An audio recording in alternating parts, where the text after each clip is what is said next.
Hello, everyone, and welcome back to East Coast Haunts. I'm MK, And I'm Sam. and today we're recording this late night. I should say This is probably tonight. the this is probably the latest we've ever recorded.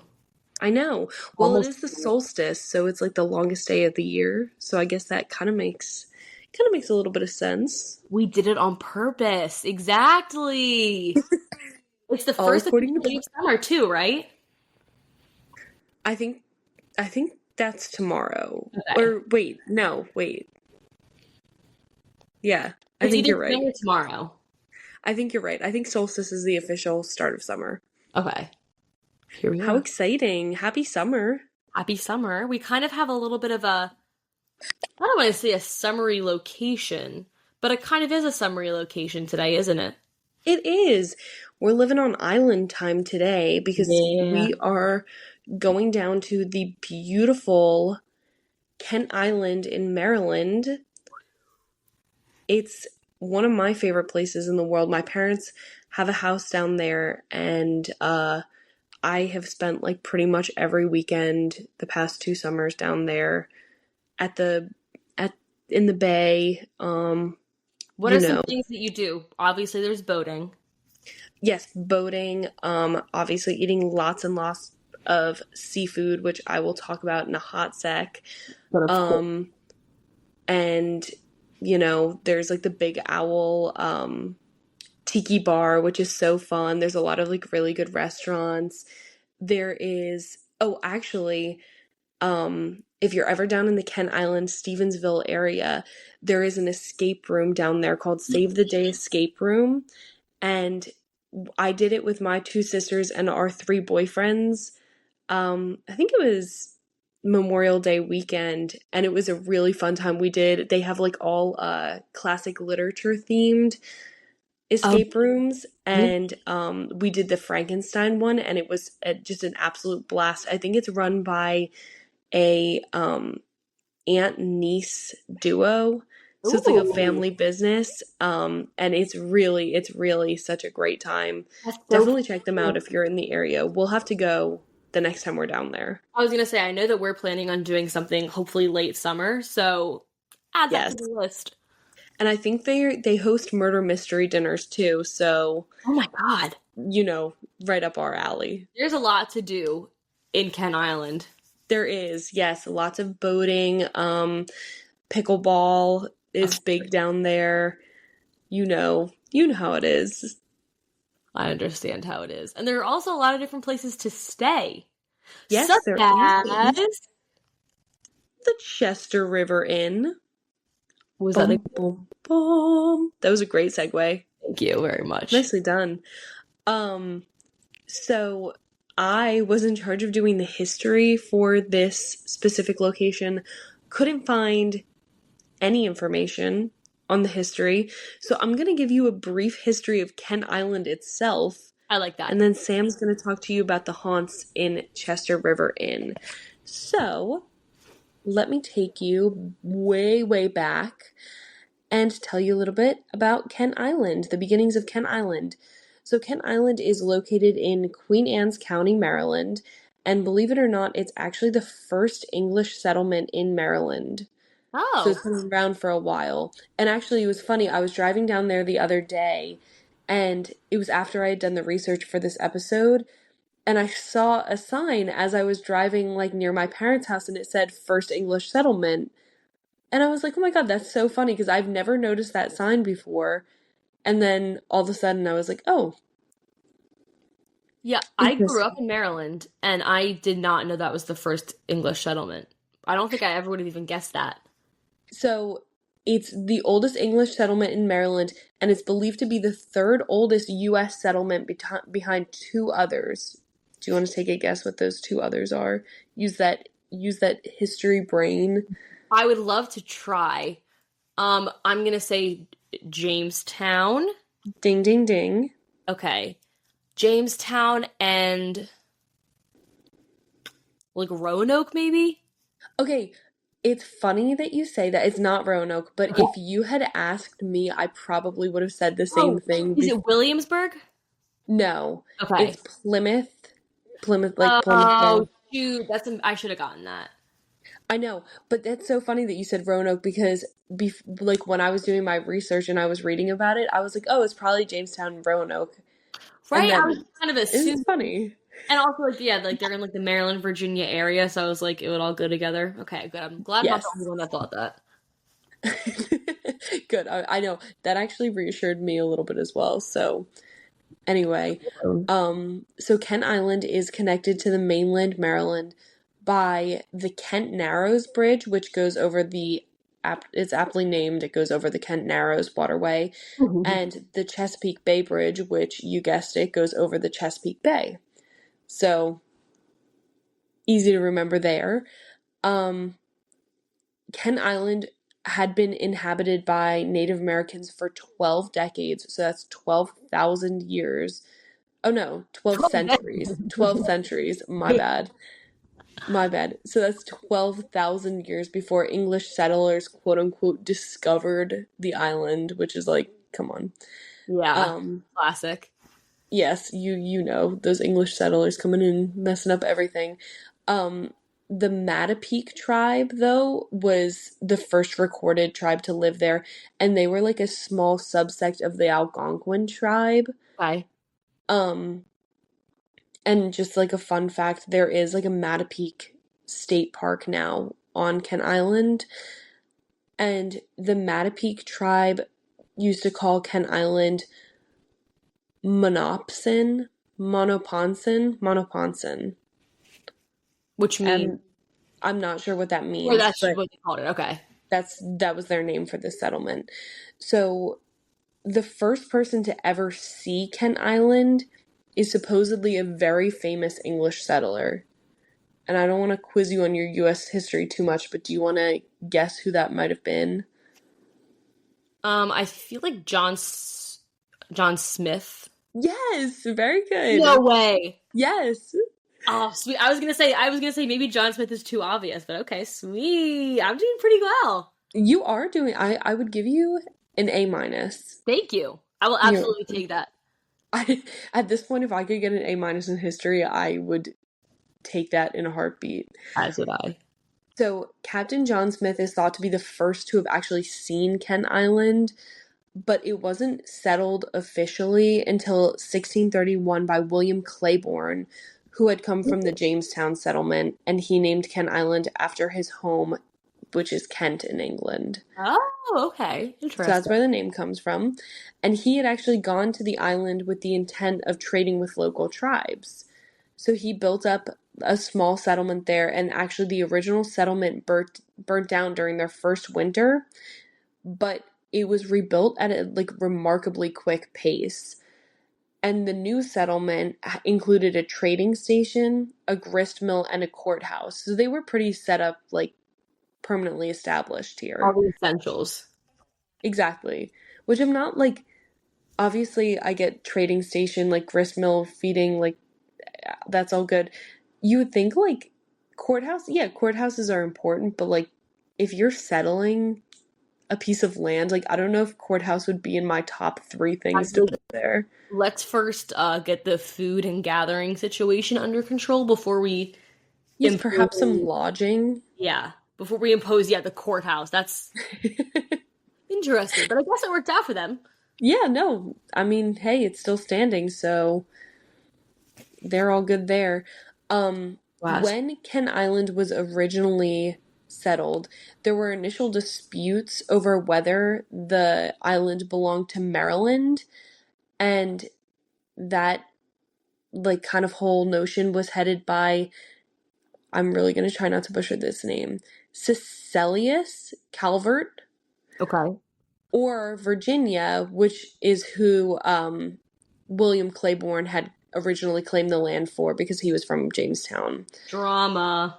I know, so they had kind of like went back and forth. They had like some disputes, but the fighting eventually ended when Claiborne left Kent Island in 1658 permanently. Oh, all right. Um, Virginia, though, did claim Kent Island until 1776 when it was officially decided to be Maryland's territory. Good choice. Yep, I agree. I think Kent Island definitely gives more Maryland vibes than Yeah. Virginia vibes. Virginia has plenty of its own beaches and like, you know what I mean? Like get us. Yeah, they've got enough down there. They're fine without Ken Island. So throughout the 17th and 18th century, Kent Island locals tried to farm and like grow an agricultural economy, but the nutrient poor soil prevented any real like farming industry from taking root and growing. And Classic. that's because they were trying to plant tobacco and corn, which initially started out pretty well, but then they depleted like all the nutrients in the soil, so it just kind of died out. But this all changed in the mid 19th century, around 1850, which is when the Industrial Revolution started to gain speed. And the Chesapeake Bay became a very popular location for steamboat travel, Okay. which is pretty cool. I actually love like the old-fashioned steamboats. I think they're so neat looking. I know because remember I there's you want to go on one later this I summer. do. Yeah. I do want to go on one. Um, I want to do like a little dinner on like this little steamboat that they have on the Jersey Shore. I'm very excited I'm about really it. excited. It's gonna be so fun. We'll make it happen. Maybe it's haunted. We'll have to check it out. Yeah, we actually that's a good question. That's a good point. I never even thought about that. Well, Maybe we'll make an you episode out know, of two people are gonna find out if it's haunted. It's you and me. Yeah. That's true. That's very true. So, the Chesapeake Bay became more and more well traveled, and Ken Island developed into the place we know and love today with an economy based on tourism. And there's a point on Ken Island called Love Point, and that was actually where smaller resorts started to crop up around, and people would go and like stay for fun, Okay. just on the beach. It's giving very much so like I don't know why, but it was giving me like "And Then There Were None" vibes. If anyone's ever read that by Agatha Christie, when they have like the big like mansion that's like overlooking like the Oh, rocky I like sea. that visual. It's such like I don't know why, but that was and like there's a Love Point lighthouse and everything. So like it like that's such the vibes that I'm getting Yeah. from that. Especially on a stormy day. Oh my gosh, yes. And you know how I know we talked about this during my like the lighthouse episode. I think it was like the Wood Island Lighthouse. Mhm. I would love nothing more than to like live in a lighthouse for a Yeah. year or two. It would be so But cool. anyway, that's like the vibe that we're talking like cable knit sweater vibe, like resort. Say no more. I'm there. Yes, you know the vibes. So their economy was based on tourism, farming, which is ironic because it had failed originally, but now with new farming technology, they were able to grow corn, wheat, berries, and melons. And of course, obviously, there was a booming seafood trade. Um, Chesapeake, it's thought to be the Algonquin word for Great Shellfish Bay, Oh. but more recent like linguistic studies have said like that's actually that actually may not be true. Um, but it hasn't been confirmed. The shellfish that they are referring to in like the Great Shellfish Bay when people refer to the Chesapeake Bay, you would think that it's the Maryland blue crab, right? Because that's Yeah. what That's Maryland's what I famous for. is it not? What is it? It's actually oysters. Really? Oh, that's Hmm. surprising. Yeah. So the whole seafood trade was centered around oysters, blue crabs, and a specific kind of fish called rockfish. Oh, I love rockfish. It is delicious. So Rockfish is good. really good. Um, and now I keep their economy in business single-handedly by the sheer amount of orange crushes that I drink. So when That's I'm yeah, down there, that's the number four import or export or whatever. literally by the sheer amount of crabs and orange crushes that I drink when I'm down there is enough to keep that island going for a while. That is the dinner of champions, as far as It I'm really concerned. is. Like, I'm not kidding. Like, last meal Orange is gonna be a crushes. crab feast for sure. Yeah. I might have to agree with that. Oh, yum. I haven't had a crabs yet this summer, so I need to We get had some on Monday, and they were so good. Oh, I love crabs. I hope you guys don't have them this weekend when I'm not there. I know. I But think you- we're having pizza tomorrow. oh, still a fun option. Hmm. I kind of forgot we were recording for a hot sec there. No, I know. It's late. We're off our usual schedule. I know. Well, let me just wrap up the history section real quick. Um, and then like the last really notable thing that happened in Ken Island was in 1952. The Bay Bridge was built to connect Annapolis to Ken Island, and it's known as like one of the scariest bridges to drive over in the whole wide world. You can just ask our moms. Yeah. They will tell you about it. It's really rickety looking. I'm not gonna lie. My mom has, and Mary Kate, I think your mom might have the same thing. My mom has someone drive her over it. There's like Yes. There's like an escort service across the bridge, because it's such a common fear that people just like can't do it. I have to say, I drove over it for the first time a few months ago, and I really didn't think it was bad. I I was telling our grandma about this today. The first time I ever drove over the bridge, I didn't even realize that it was the Bay Bridge. Right? Yeah, it's like Yeah. I get it. I get why it's scary, but I don't think it's that bad. I think you're like if you don't have like a pre-existing fear of bridges, it's this one's not going to start anything. Right. But for some Come on. people, it is their biggest fear. Yes. Speaking of big So, fears, womp womp. Wow, you're killing it with the segues today. thank you so much. Speaking of big fears, let's talk about the spooky haunts of the Chester River Inn. There is one main ghost here, okay, that we're going to be focusing on. The Star Democrat said, quote, "To those who have worked in or visited the building, the ghost is simply known as Sarah. The rest of her identity is a mystery." Unquote. Ooh. So we're not working off a ton here. It's interesting, Mary Kate, that you said that you couldn't find any history on it because like there's the haunts, they're not really based off of any one tale. They're all just kind of whispered and like different tall tales from different times all put together. Word of mouth.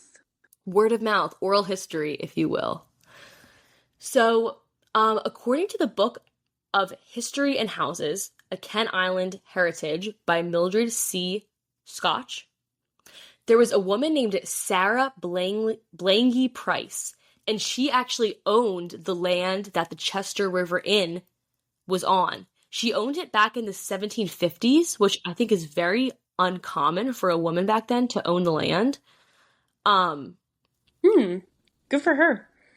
So this woman named Sarah owned the land in the 1750s, but the building that is now the Chester River Inn was not built on that spot until 1860. So of course there are some people that think that this Sarah that owned the land is the Sarah that haunts the Chester River Inn, although she wasn't alive she was, long dead by the time the Chester River Inn was actually built. So just some food for thought. So people wonder how, if this is the Sarah that everyone refers to, how did she find herself inside the inn? There are 3 different stories that people believe. One guess is that she was murdered, so I guess her spirit kind of still lurks the area. So even though she didn't like die in the Chester River Inn or anything, she was murdered on that land, and so her soul is still there.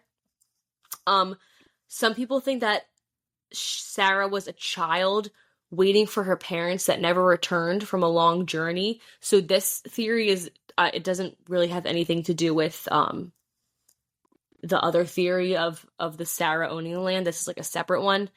And then the third theory is, and this is probably the most popular one, was that Sarah was actually the wife of a merchant marine who was lost at sea. And so she stays in that area, she stays in her home, and she waits for his return, which is really sad. Oh, that's so sad. Honestly, all 3 are sad, but that one is definitely, I think, the most widely publicized version. Okay. It's very maritime. It's very Oh, totally. yeah, Maritime was the word that I was looking for earlier when I was trying to describe the vibe of the resorts. maritime. That's the one. Thank Yeah. you. So we don't know exactly who she is, like I said, and like you can tell from those multiple theories, but we do know that many people have sensed her presence. There are classic haunts like odd noises upstairs. There are areas, pockets of coldness. There's a feeling that you're being watched when you're alone that a lot of people report. Ooh. I actually have a specific example. There is a woman named Biana, um, and she is. Oh, I'm sorry if you heard my A thing. ghostly text. Yeah, dude, I'm so sorry. That's so Is annoying. that the spirits communicating from the other side? Yes, they were. Yeah, exactly. Don't get me freaked out. It's too late at night for that. Um. Anyway, this woman Biana is a co-owner of Hemingway's, which I believe is a restaurant. I mean, when I wrote this stuff down, it was a couple weeks ago. Um, but Well, I'm hold on, sure wait. you know. Yeah, yeah. Go ahead.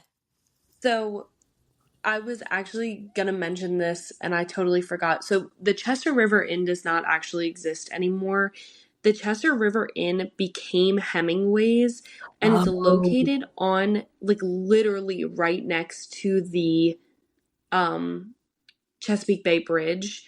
On one okay. side is a nature park called Terrapin Nature Park, and the other side is Hemingway's.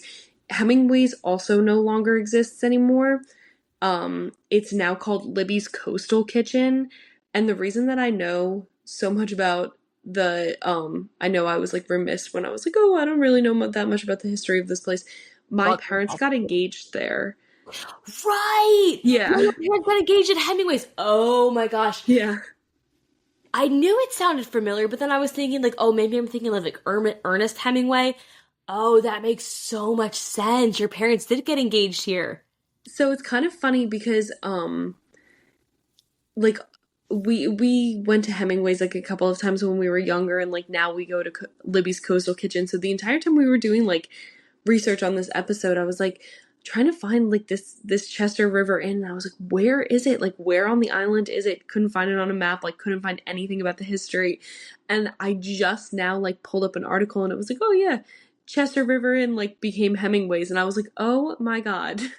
Okay, this makes so much. Okay, so this is making my notes make more sense now too. Okay, good. So there's this woman named Biana, and when the Chester River Inn became Hemingway's, she was a co-owner. I believe she owned it with her husband. Yeah, she owned it with her husband Steve. Um, so she was at the restaurant working late when a fire alarm went off around 2:30 a.m. in the morning. Ooh, that's Um, freaky. so her husband Steve drives there to wait for the police and to make sure she's okay. Obviously she was out of the building by then, but Steve looked in and he could see a figure in the front door. He could tell it was a woman with gray hair, but he didn't have any other details on her appearance, which to be fair, I'm sure it was very dark. It was 2:30 in the morning. Yeah, Uh I don't blame so him. but he definitely did see a silhouette with gray hair, which is very interesting. And a woman silhouette. So that's one interesting story. There's another guy. He was a bartender named Doug Edmonds. He was a bartender at Megan's, and I couldn't find any info on this place, so I don't know if this was somewhere that was popular, or if this took over Hemingway's before it became Libby's. Um,